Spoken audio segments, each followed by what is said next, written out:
Hello friends, welcome back to my channel. तो एक बार फिर से हाजिर हो गई हूँ मैं आप लोगों के समक्ष एक न्यू वीडियो के साथ।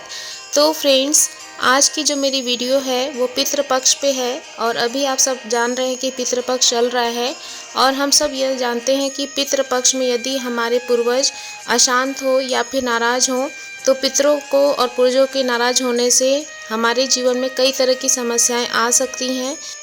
फ्रेंड्स, पितृपक्ष में हमारे पूर्वज नाराज़ न हो इसके लिए हमें क्या नहीं करना चाहिए, आज की ये वीडियो उन्हीं पर आधारित है। तो आइए चलिए चलते हैं।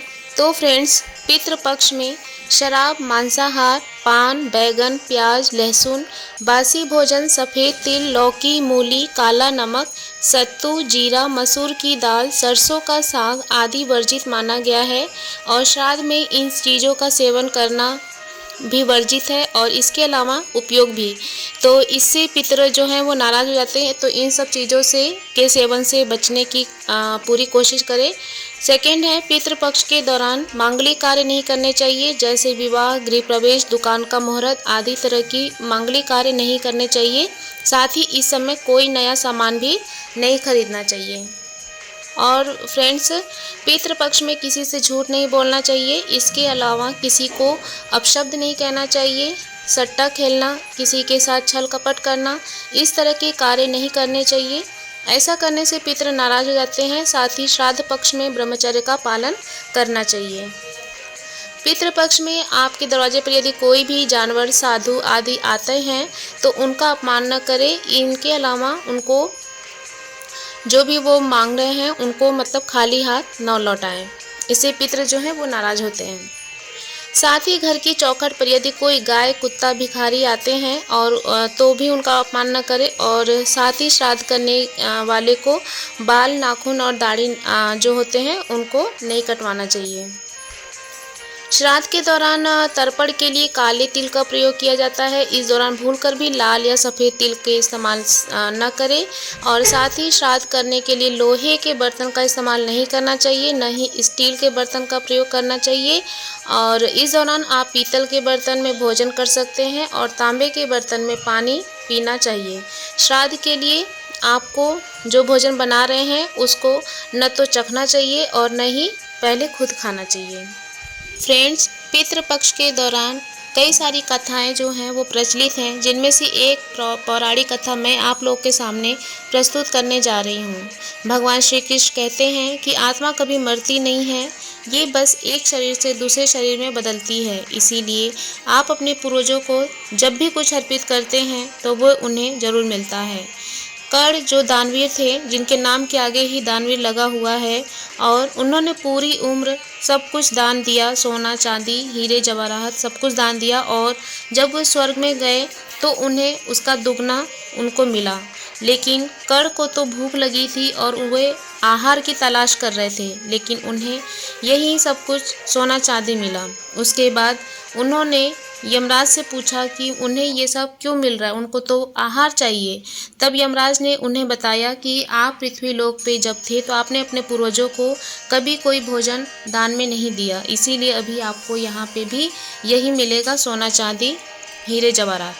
तब उसके बाद जो कर्ण थे उन्होंने इस बात के लिए बोला कि मतलब उनको ये सब चीज़ें पता नहीं थी, उनके पूर्वज कौन हैं और किस तरह से दान करना चाहिए। तब अपने इस प्रायश्चित के लिए वे यमराज से बोलते हैं कि उनको प्रायश्चित करना है और फिर से अपनी गलती सुधारनी है। तब यमराज जी ने उनको धरती पर जाकर फिर से दान करने की आज्ञा दी। यमराज जी ने उनको 14 दिन के वक्त दिया और कर्ण ने धरती पर आकर जमकर खूब दान दिया और श्राद्ध किया।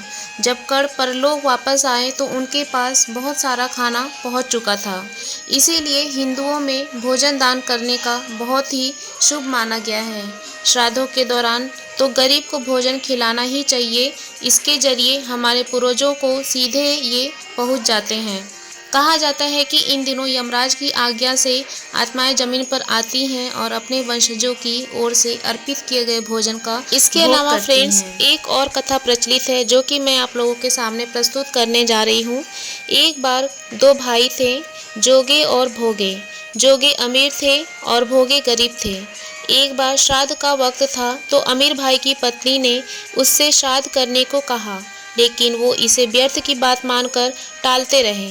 ऐसा करने पर अमीर भाई की पत्नी ने सोचा, अगर श्राद्ध नहीं किया तो लोग बातें बनाएंगे, इसके लिए ऐसा करती हूँ कि अपने मायके वालों को दावत पर बुलाकर अपनी शान दिखाऊंगी।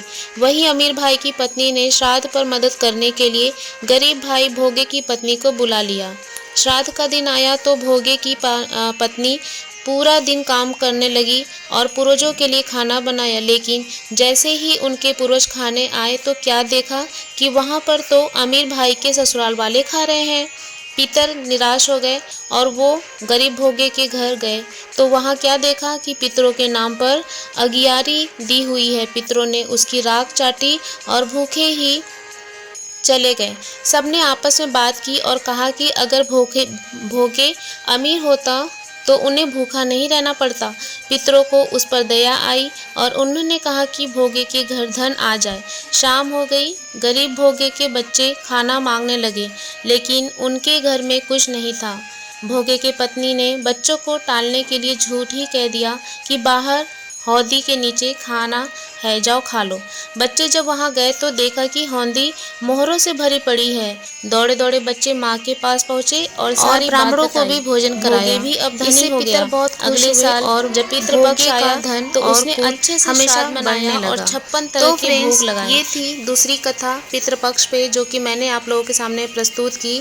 तो ये दोनों कथाएं आप लोग ज़रूर ध्यान से सुनिएगा और पितृपक्ष में क्या नहीं करना चाहिए उसका भी पालन कीजिएगा।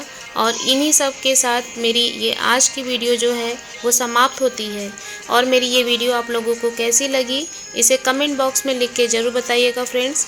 तो मिलते हैं अपने एक नए वीडियो के साथ, तब तक के लिए बाय बाय, सी यू।